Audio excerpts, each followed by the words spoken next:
recent election of Cardinal Giorgia Bergoglio to the position of Pope Francis I was an unprecedented event the world has never before witnessed. It is the first time in history that a member of the Jesuit order has been elected to the highest position of the Roman Catholic Church. Reactions worldwide varied from jubilation to matter-of-fact acceptance to disinterest. These very reactions reveal appalling ignorance of the true nature of the Jesuit order.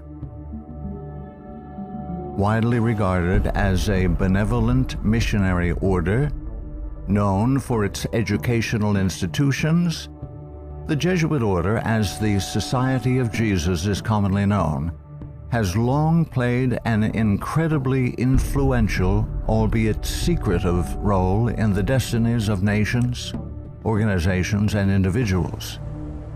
Rulers, presidents, scholars, and even Catholics themselves, who are aware of the evil perpetrated by this powerful, far-reaching order, have left on record grave warnings that all should heed. Following is a compilation of quotes from a variety of sources. Some admit that their own diabolical organizations were modeled on Jesuit principles. Others give warning. A number of those who sought to warn did so at the cost of their lives. World's Last Chance would encourage all to carefully study the following material. Proverbs 1:5 tells us, "A wise man will hear and will increase learning, and a man of understanding shall attain unto wise counsels." Ignatius Loyola, 1491 to 1556, founder of the Society of Jesus and its first superior general. Nor will it contribute a little to our advantage if with caution and secrecy we foment and heighten the animosities that arise among princes and great men, even to such a degree that they may weaken each other. But if there appear any likelihood of reconciliation, then as soon as possible let us endeavor to be the mediators, lest others prevent us. Finally, let all with such artfulness gain the ascendant over princes, noblemen, and the magistrates of every place, that they may be ready at our beck, even to sacrifice their nearest relations and most intimate friends, when we say it is for our interest and advantage.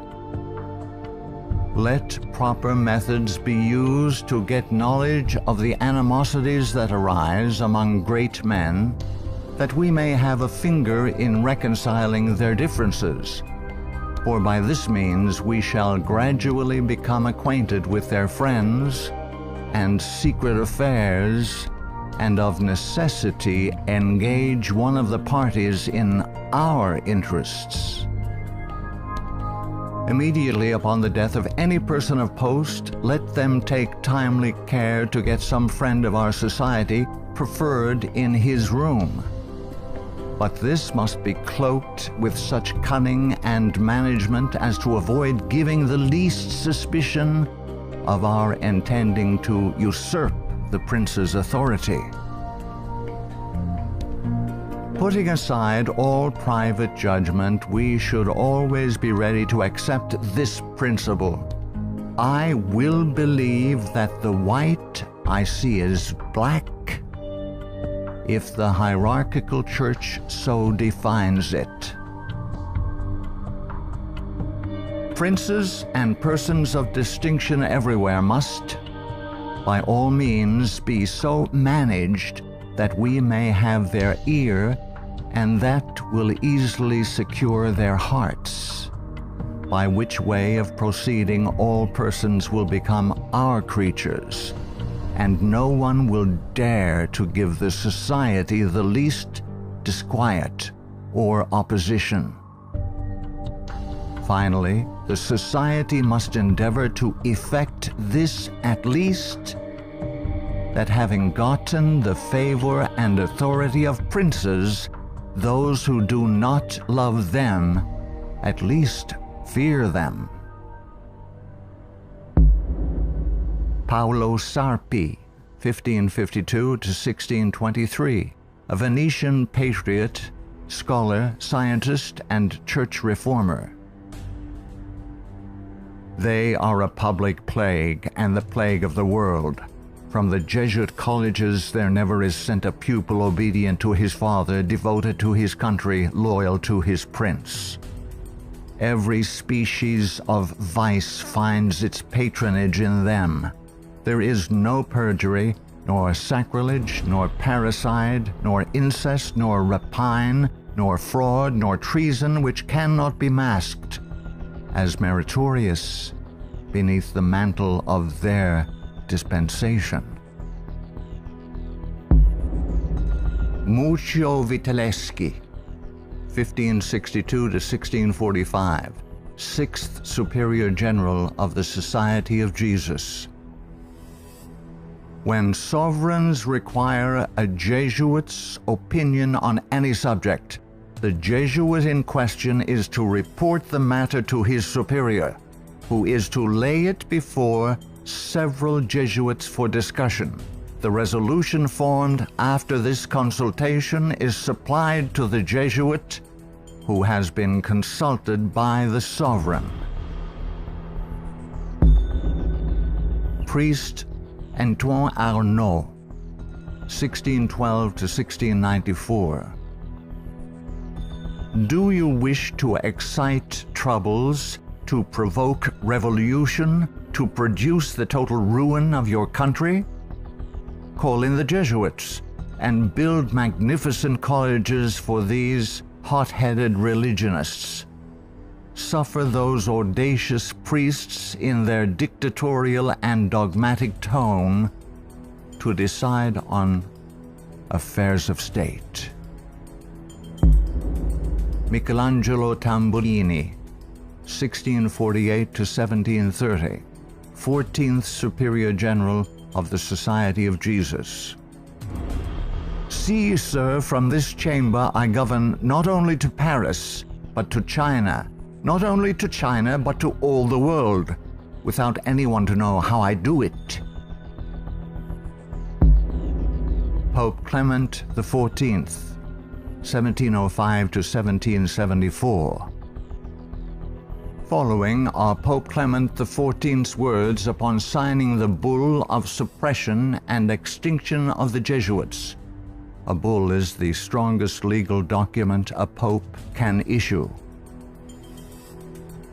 The suppression is accomplished. I do not repent of it, having only resolved on it after examining and weighing everything, and because I thought it necessary for the Church. If it were not done, I would do it now. But this suppression will be my death. Pope Clement XIV knew the Jesuits very well and expected to die at their hands. He was correct. He was poisoned. A peasant woman was persuaded by means of a disguise to procure entrance into the Vatican and offered to the Pope a fig in which poison was concealed. Clement XIV was exceedingly fond of this fruit and ate it without hesitation. The same day the first symptoms of severe illness were observed, and to these rapidly succeeding violent inflammation of the bowels.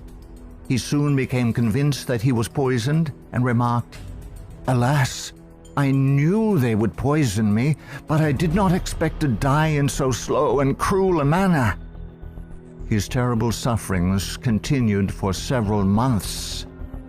When he died, the poor victim, said Comenon, of the execrable Jesuits to which the Bishop of Pistoia, Scipio di Ricci, the nephew and heir of Jesuit General Ricci, fully agreed. Pope Pius VII, the Pope who restored the Society of Jesus. Soon after Pope Pius VII was released from Napoleon's prison in 1814, he quickly restored the Society of Jesus with the papal bull Sollicitudo Omnium Ecclesiarum. If any should again attempt to abolish it, the Society of Jesus, he would incur the indignation of Almighty God and of the holy apostles Peter and Paul. John Adams, 1735–1826, second President of the United States of America. In 1816, John Adams wrote to Thomas Jefferson, third President of the United States, regarding the restoration of the Society of Jesus. My history of the Jesuits is not eloquently written, but it is supported by unquestionable authorities, is very particular and very horrible. Their restoration is indeed a step toward darkness, cruelty, perfidy, despotism, death. I do not like the appearance of the Jesuits. If ever there were a body of men who merited eternal damnation on earth and in hell, it is this Society of Loyolas. Shall we not have regular swarms of them here, in as many disguises as only a king of the gypsies can assume, dressed as painters, publishers, writers, and schoolmasters? If ever there was a body of men who merited eternal damnation on earth and in hell, it is this Society of Loyolas. We are compelled by our system to offer them asylum. Napoleon Bonaparte, 1769–1821, Emperor of the French. The Jesuits are a military organization, not a religious order.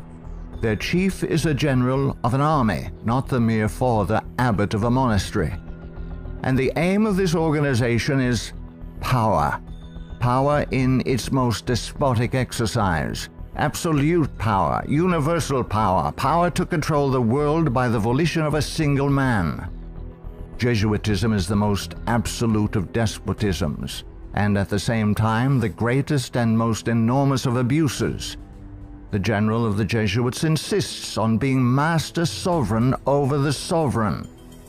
Wherever the Jesuits are admitted, they will be masters, cost what it may. Their society is by nature dictatorial, and therefore it is the irreconcilable enemy of all constituted authority. Every act, every crime, however atrocious, is a meritorious work, if committed for the interest of the Society of the Jesuits or by the order of the general. Adam Weishaupt, 1748–1830, a Jesuit German philosopher and founder of the Order of the Illuminati. The degree of power to which the representatives of the Society of Jesus had been able to attain in Bavaria was all but absolute. Members of the order were the confessors and preceptors of the electors, hence they had a direct influence upon the policies of government. The censorship of religion had fallen into their eager hands, to the extent that some of the parishes even were compelled to recognize their authority and power. To exterminate all Protestant influence and to render the Catholic establishment complete, they had taken possession of the instruments of public education. It was by Jesuits that the majority of the Bavarian colleges were founded, and by them they were controlled. By them also the secondary schools of the country were conducted. The Marquis de Lafayette, 1757–1834, a French statesman and general. It is my opinion that if the liberties of this country, the United States of America, are destroyed, it will be by the subtlety of the Roman Catholic Jesuit priests, for they are the most crafty, dangerous enemies to civil and religious liberty. They have instigated most of the wars of Europe. Friedrich von Hardenberg, 1772–1801, German philosopher. Never before in the course of the world's history had such a society, that is, the Jesuit order, appeared. The old Roman Senate itself did not lay schemes for world domination with greater certainty of success. André-Marie Jean-Jacques Dupin, 1783 to 1865, a French statesman. The Jesuits are a naked sword whose hilt is at Rome, but its blade is everywhere, invisible until its stroke is felt. Samuel Morse, 1791 to 1872, American inventor of the telegraph. They are Jesuits.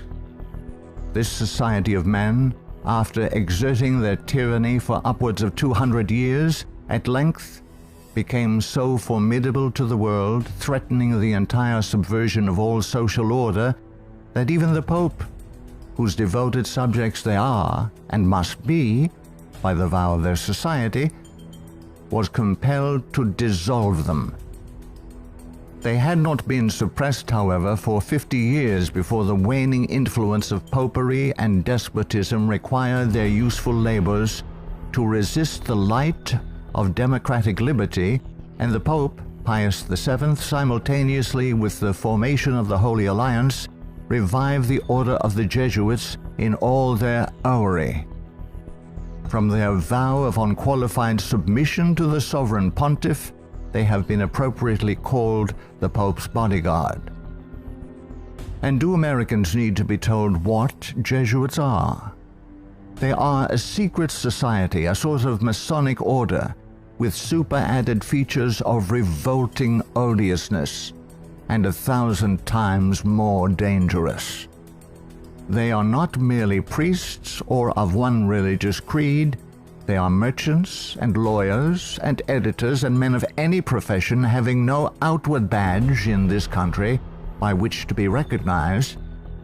They are about in all your society. They can assume any character, that of angels of light or ministers of darkness, to accomplish their one great end, the service upon which they are sent, whatever that service may be.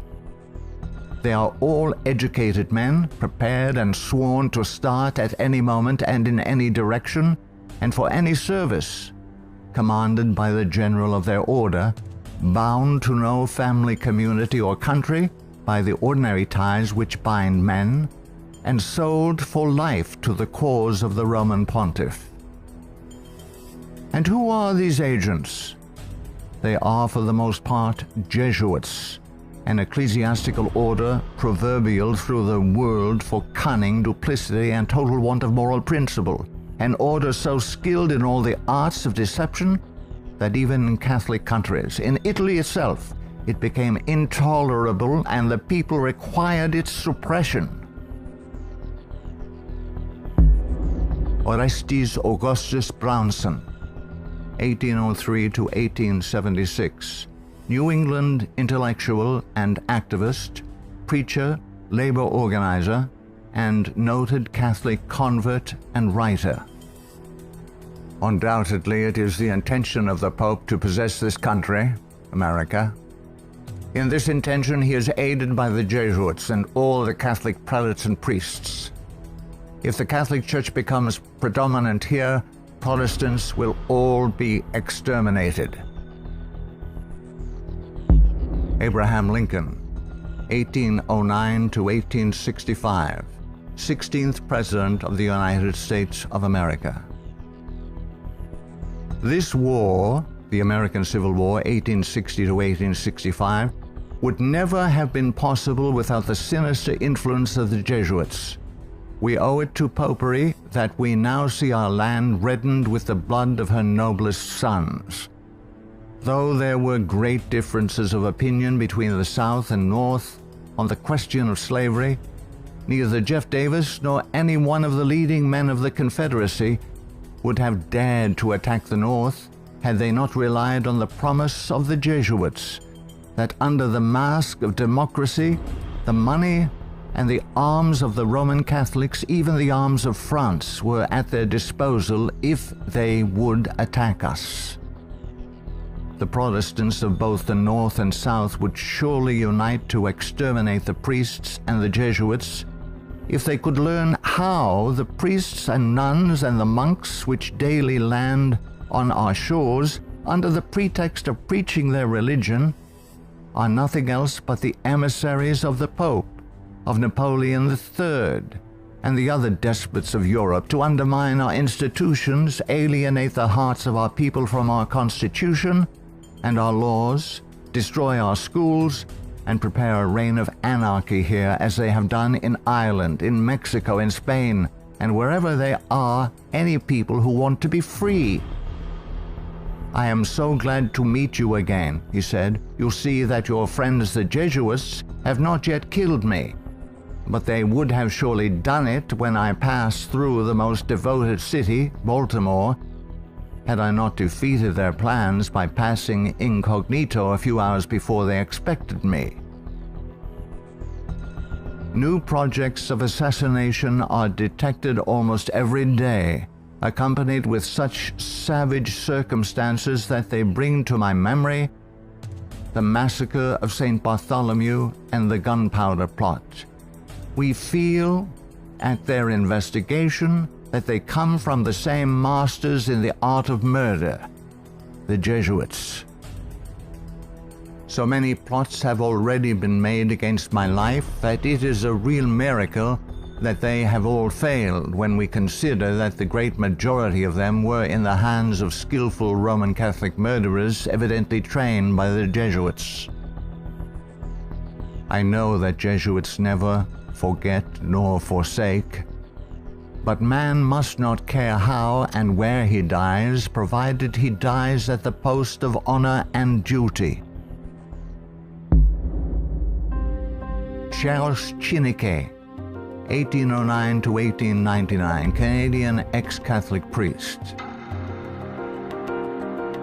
From that the Catholic priests with the most admirable ability and success have gathered their Irish legions into the great cities of the United States, and the American people must be very blind indeed if they do not see that if they do nothing to prevent it, the day is very near when the Jesuits will rule their country, from the magnificent White House at Washington to the humblest civil and military department of this vast republic. Brigadier General Thomas M. Harris, 1817 to 1906, physician and Union General during the Civil War. The organization of the Roman Catholic hierarchy is a complete military despotism of which the Pope is the ostensible head. The Black Pope is the head of the Order of the Jesuits and is called a general. He not only has command of his own order, but directs and controls the general policy of the Roman Catholic Church. He is the power behind the throne and is the real potential head of the hierarchy. There is no independence of thought or of action in its subordinate parts, implicit and unquestioning obedience to the orders of superiors in authority is the sworn duty of the priesthood of every grade.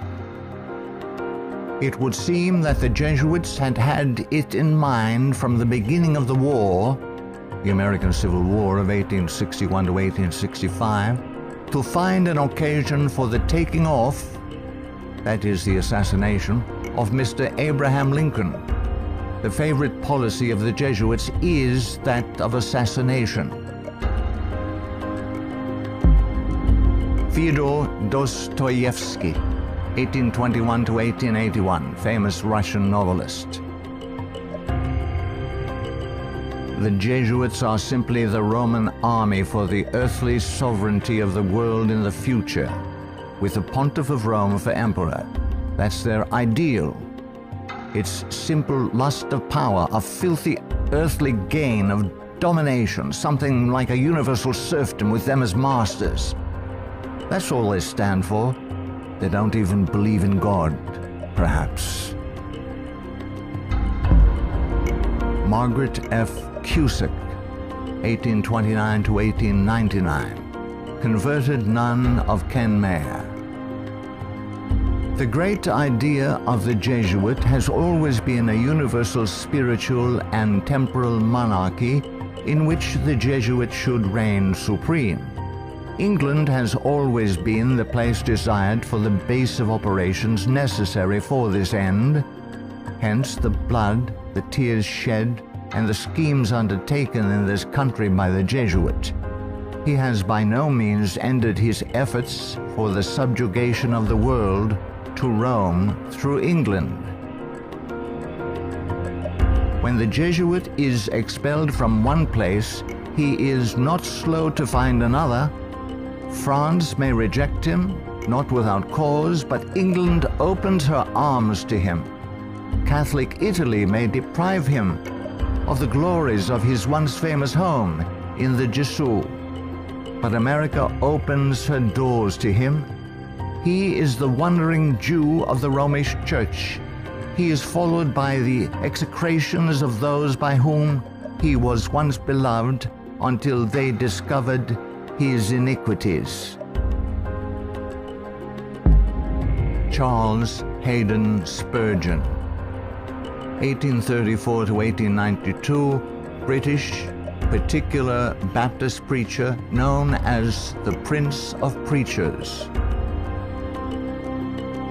Our ancient enemies have small belief in our common sense if they imagine that we shall ever be able to trust them, after having so often beheld the depths of Jesuitical cunning and duplicity. The sooner we let certain archbishops and cardinals know that we are aware of their designs and will in nothing cooperate with them, the better for us and our country. Of course, we shall be howled at as bigots, but we can afford to smile at that cry when it comes from the church which invented the Inquisition. No peace with Rome is the motto of reason as well as of religion.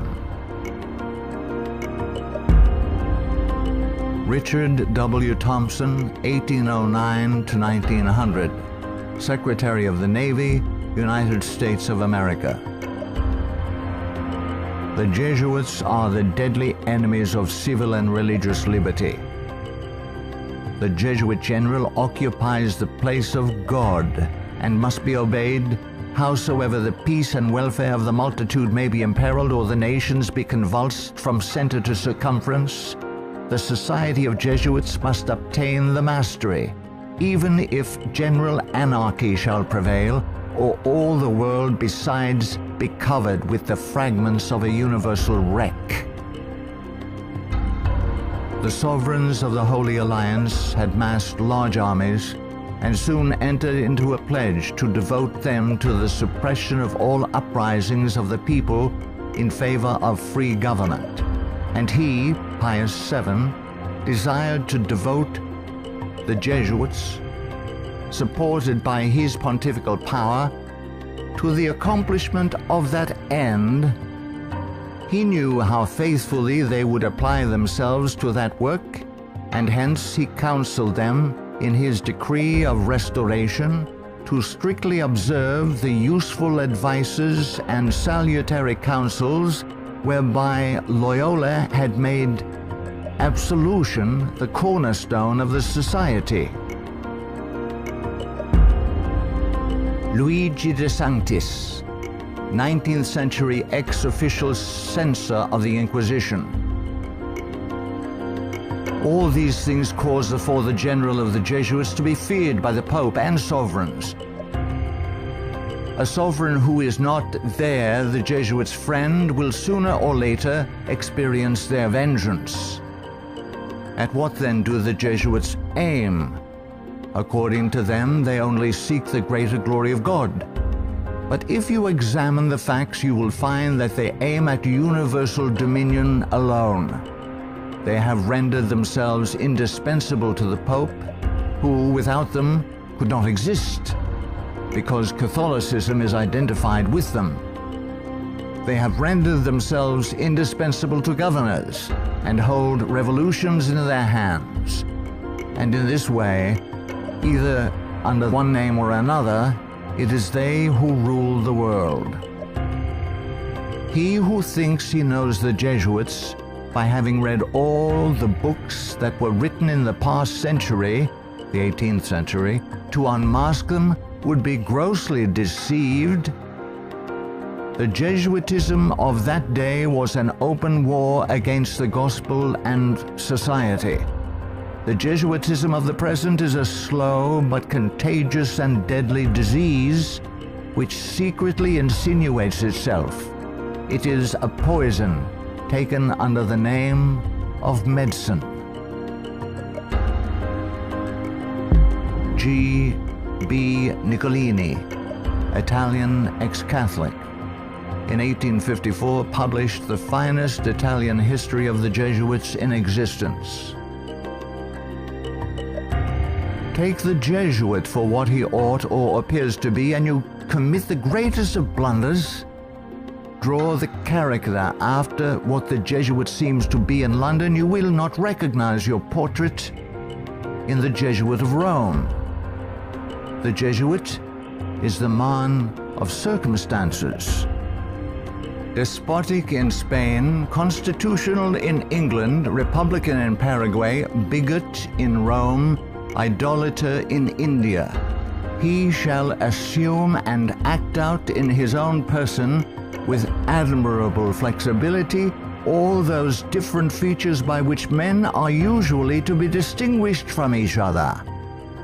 He will accompany the gay women of the world to the theater and will share in the excesses of the debauchee. With solemn countenance he will take his place by the side of the religious man at church, and he will revel in the tavern with the glutton and the sot.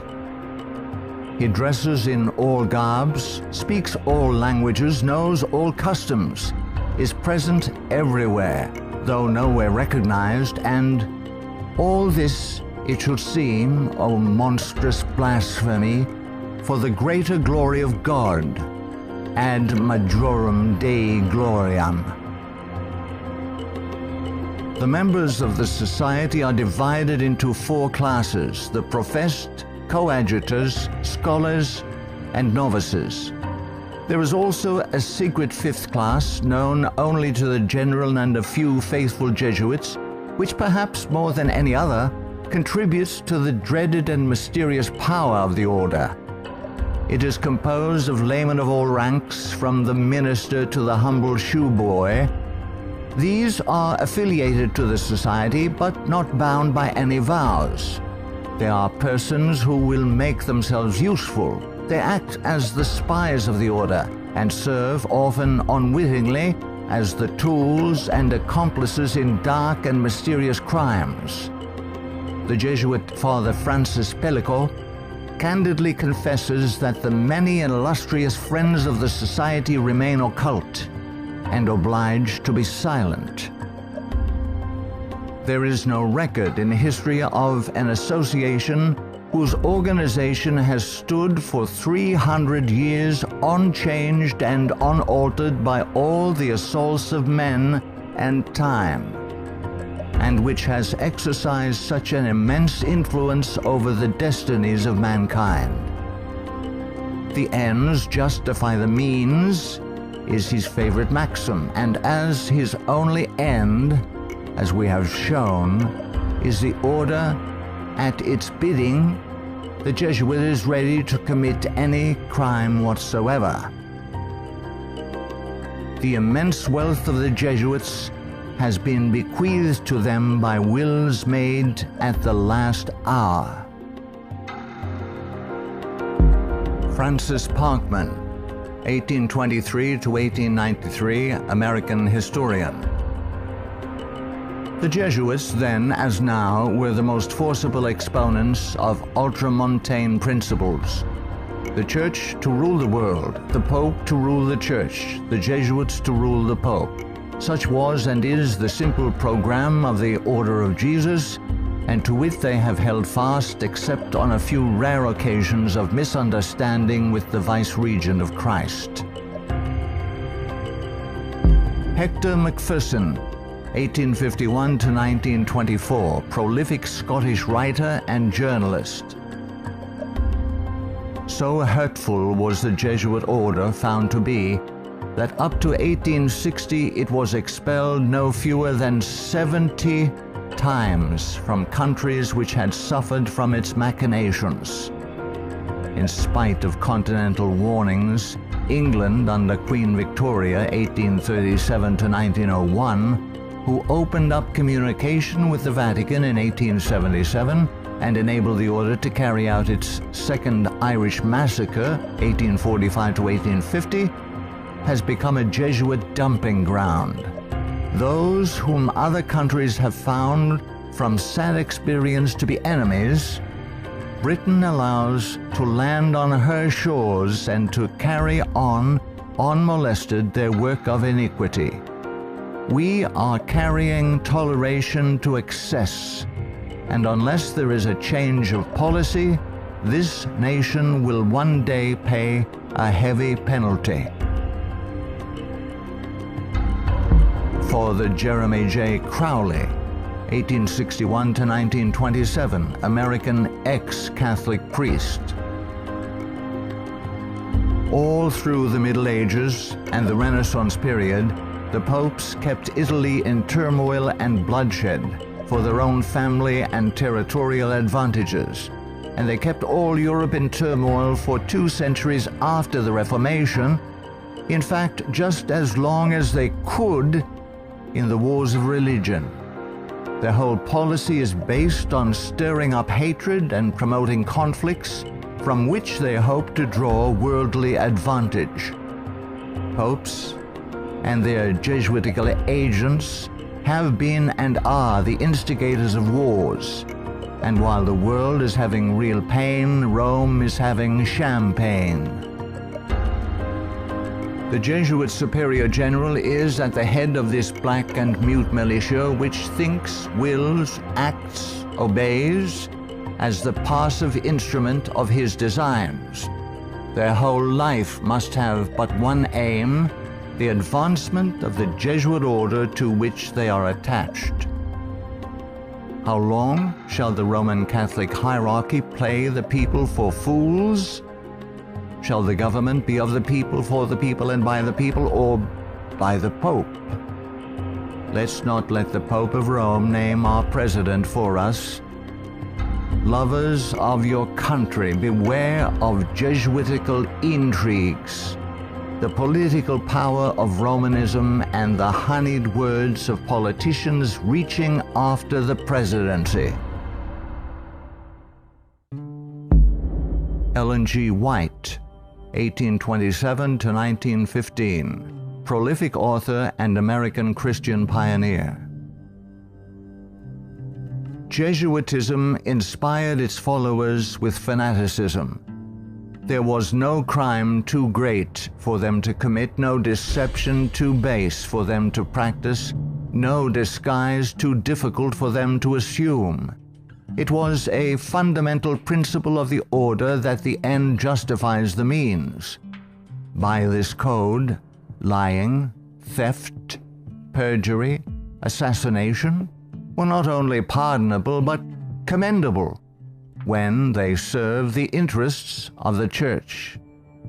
Under various disguises, the Jesuits worked their way into offices of state, climbing up to be the counselors of kings and shaping the policy of nations.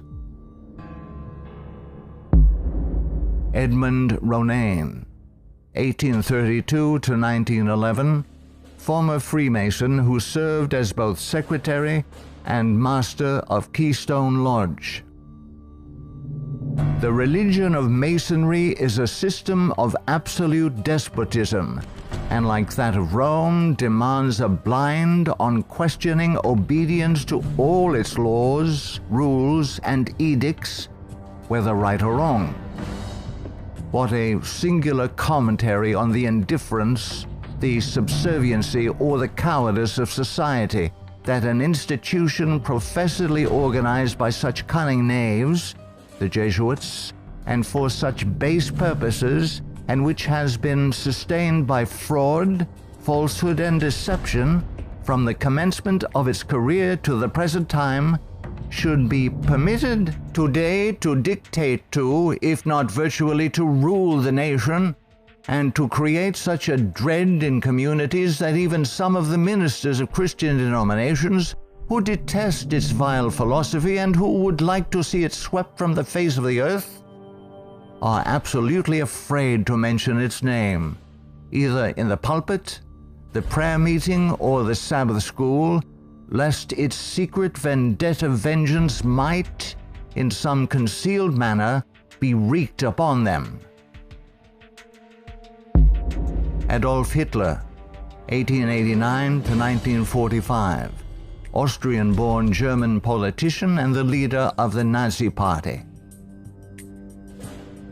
I have learned most of all from the Jesuit order.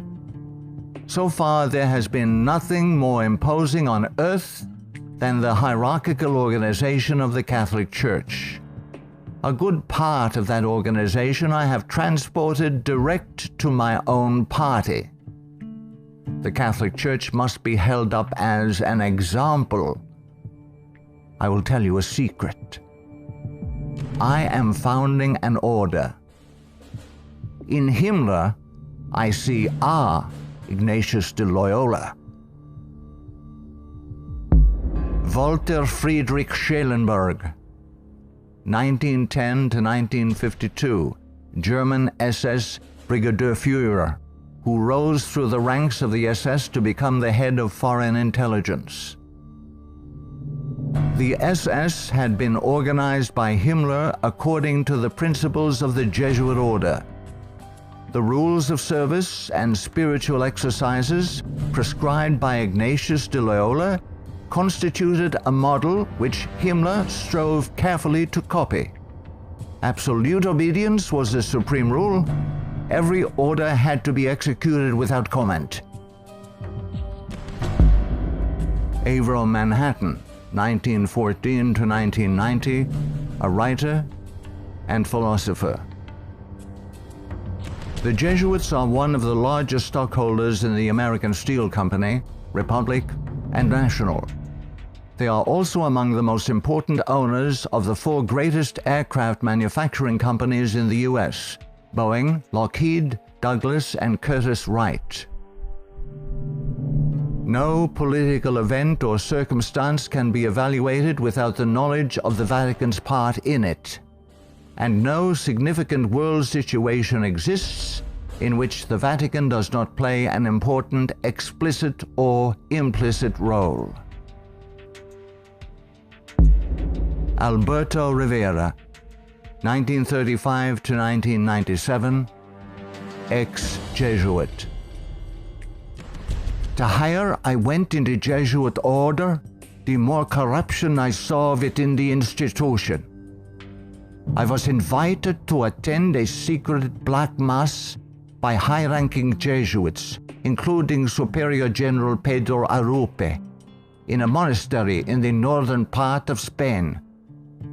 When I knelt to kiss the ring of a high official, I saw a symbol on that ring that made my blood run cold. It was a Masonic symbol, the compass and the square. A thing I hated, and I had been told to fight against it. I found out the Jesuit general was also a Mason and a member of the Communist Party in Spain. Frederick Tupper Southey III, 1936 to 2007, American composer, musician, author, and artist. The Roman Inquisition had been administered since 1542 by the Jesuits. Edmund Paris, 1894 to 1970, author of The Secret History of the Jesuits. The public is practically unaware of the overwhelming responsibility carried by the Vatican and its Jesuits in the starting of the two world wars, a situation which may be explained in part by the gigantic finances at the disposition of the Vatican and its Jesuits, giving them power in so many spheres, especially since the last conflict. The Jesuits are a secret society, a sort of Masonic order, with super-added features of revolting odiousness and 1,000 times more dangerous. The Führer had come to power thanks to the votes of the Catholic Zentrum, Central Party overseen by Jesuit Ludwig Kass, only 5 years before, 1933. But most of the objectives cynically revealed in Mein Kampf were already realized. This book was written by the Jesuit-controlled Father Bernhard Stempfler and signed by Hitler. For it was the Society of Jesus which perfected the famous Pan-German program as laid out in this book, and the Führer endorsed it. Nino Lobello, 1922 to 1997, American author and journalist, specialized in writing about the Vatican. The Pope's confessor, an ordinary priest, must be a Jesuit. He must visit the Vatican once a week at a fixed time, and he alone may absolve the Pope of his sins. Michael Bunker, American writer, historian, theologian. There is a conspiracy against Christendom, but who are Satan's agents in this conspiracy? The agents are the Jesuits. Even though the Jesuits exude vast influence and control in the areas of theology, education, recorded history, and current media, I am still perplexed that virtually no literature exists exposing the Jesuits' influence on mainline Protestantism. In this work, the author uncovers forgotten history regarding the cooperative salvation theology of the Jesuits. From Cain to Charles G. Finney, this book proves that modern Protestantism has abandoned the doctrines of grace and embraced the satanic doctrines of cooperative salvation. Eric John Phelps, 1953, still living, author and protagonist in the truth-seeking movement in the United States. In the 20th century, the Jesuits have conducted their inquisition under the names of Nazism, fascism, communism, and now Islamic terrorism, with their inquisitors Adolf Hitler, Francisco Franco, Joseph Stalin, and now Osama bin Laden. Today, the Black Pope orders his Holy Office of the Inquisition, renamed in 1965 the Sacred Congregation for the Doctrine of the Faith, through his international intelligence community headed by papal knights, including Skull and Bonesman George W. Bush. To the abhorrent Jesuit doctrine of regicide, the killing of kings, we must now direct our attention that we may understand an established policy calculated to obtain or maintain the mastery of all nations following well-planned assassinations. In the past, the order's assassins were either Jesuits, like Jacques Clement, or killers easily connected to the influence of the company, men like John Wilkes Booth. Today, these professional terminators are cleverly distanced from their Masonic master, the Black Pope, and given deceptive titles by the Pope's internationally controlled press corps, jurists, and historians. Such titles as anarchists, nihilists, rogue agents within intelligence agencies, or just lone nut assassins. Sometimes these individuals in fact do the killing, consciously and unconsciously, as do the programmed Manchurian candidates. They sacrifice themselves, die in the act, or are punished for their crimes. created by Loyola in 1534 and sanctioned by Paul III in 1540. In seeking to destroy the Protestant Reformation and restore the Dark Ages with the White Pope, exercising his temporal power as the universal monarch of the world, authored the 25 sessions of the Council of Trent, 1545 to 1563, and established themselves as the confessors and advisors of the monarchs of Europe, promoting absolute monarchical despotisms through which they ignited monstrous wars characterized by pitiless massacres of Protestants and innocents, such as the Dutch Revolution, 1568 to 1648, the 30 Years' War, 1618 to 1648, the Puritan Revolution, 1644 to 1653, the 7 Years, French Indian War, 1754 to 1763. While oppressing and weakening the peoples of the nations and the Semitic Hebrew Jewish race with the Holy Office of the Inquisition, aided by the Knights of Malta and later Scottish Rite Freemasonry from 1540 to 1773, we as God's people in 14th Amendment America have received the Lord Jesus Christ as our personal Savior according to His blessed gospel set forth in His infallible Holy Scriptures. The authorized King James Version of 1611 must repent of our personal and national sins. Then we must forsake them. Some of those sins are: 1. Permitting the army of the Black Pope, the company of the Society of Jesus, to exist, mightily prosper, and absolutely control the government of the United States through its Council on Foreign Relations within our borders. 2. Believing the Jesuit-controlled American press, which has continually lied and deceived us throughout the 20th century. 3. Permitting the Jesuits' Federal Reserve banking system and United Nations to exist within our borders, as these two bodies have successfully destroyed popular liberty, liberalism, and the national sovereignty of every nation in the world pursuant to the purposes of the Jesuits' Holy Alliance. 4.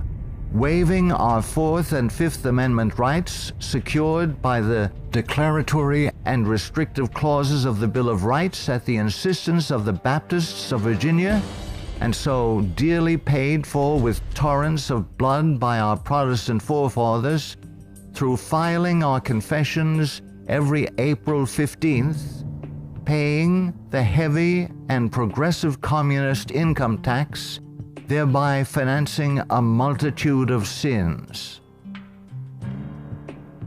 5. Permitting the drafting, vaccinating, and sending of our sons abroad to fight the Pope's foreign wars, such as the war in Vietnam and the recent wars in Serbia, Iraq, and now Afghanistan, resulting in the further destruction of American liberals and foreign heretics so condemned by the Jesuits' Council of Trent. 6. Permitting the Jesuits in control of the government of the American Empire to use our military and financial might to enthrone dictators around the world whose first allegiance is to Rome, thereby restoring the temporal power of the Jesuits, infallible Pope, returning the world to the Dark Ages. 7. Consenting to the Jesuits' Supreme Court decisions in removing the Protestant Bible and prayer from the bulwark of American liberty so hated by the Jesuits, the public school system. 8. Consenting to the immigration of millions of Roman Catholics and pagan persons of color whose loyalty to the Pope or their own race, religion, and nationality is greater than their loyalty to our Protestant Constitution and Republican form of government, thereby creating a multitude of agitations justifying more centralization of power in Washington, D.C., and through amalgamation, the Africanization of the American white Celtic Anglo-Saxon race, being historically the greatest enemy of the Jesuit order, especially its Bible-believing Protestants and Baptists, as intended by the Company of Jesus pursuant to its Jesuit oath. 9. Consenting to the Jesuit Supreme Court's several decisions of forced integration, resulting in the destruction of both the white and black races through amalgamation, as the exchange of viruses, bacteria, and parasites, unique to each race, creates powerful combinations in the offspring, producing a non-resistant, weak, and sterile population within 5 generations.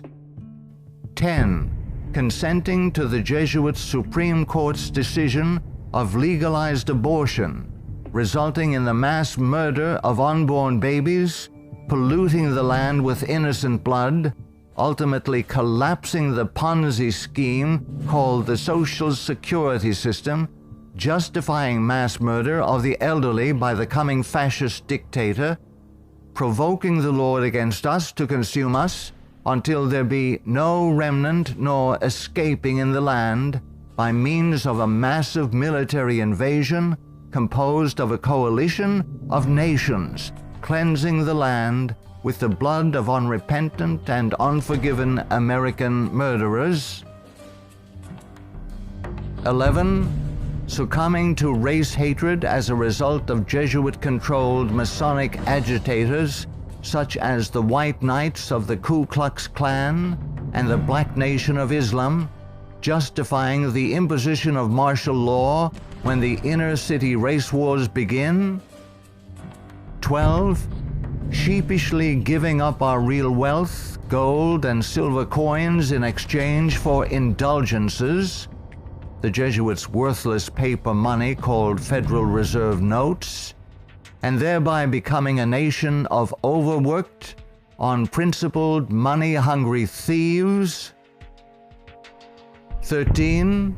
Consenting to the cattle brand of the Jesuits' Social Security number as a means of identification to be used by their international intelligence community, begun by Hitler's SS at Dachau, it being the forerunner of. 14. Obeying the evil 1968 gun law of Nazi origin and thereby, upon purchasing new firearms, blindly registering our guns, our swords of just defense, enabling the coming Jesuit-controlled white fascist military dictator to ultimately take them from us, making our annihilation sure pursuant to the Council of Trent. 15. Committing a multitude of personal sins, both public and private, ensuring that our annihilation will be a righteous act in the eyes of both the risen Son of God and mortal man. Far from being the benevolent educational missionary society many view the Society of Jesus as being, the Jesuit order is responsible for some of the most heinous acts in recorded history. They have battled truth and righteousness, crushed religious liberty, influenced kings, and sought to mold the course of history to carry out their own agenda. Now that the visible head of the Roman Catholic Church is himself a member of this order, the power of the Jesuit order is complete. Let all who love truth, all who love freedom, take heed and beware of the danger now facing the world in the person of Pope Francis I. Error and wickedness will ever seek to use force against truth and righteousness. Now is the time to draw close to Yahuwah, setting aside the sin that doth so easily beset, and surrender all to the Creator. He will accept all who come to him in faith. A prudent man foreseeth the evil, and hideth himself, but the simple pass on and are punished.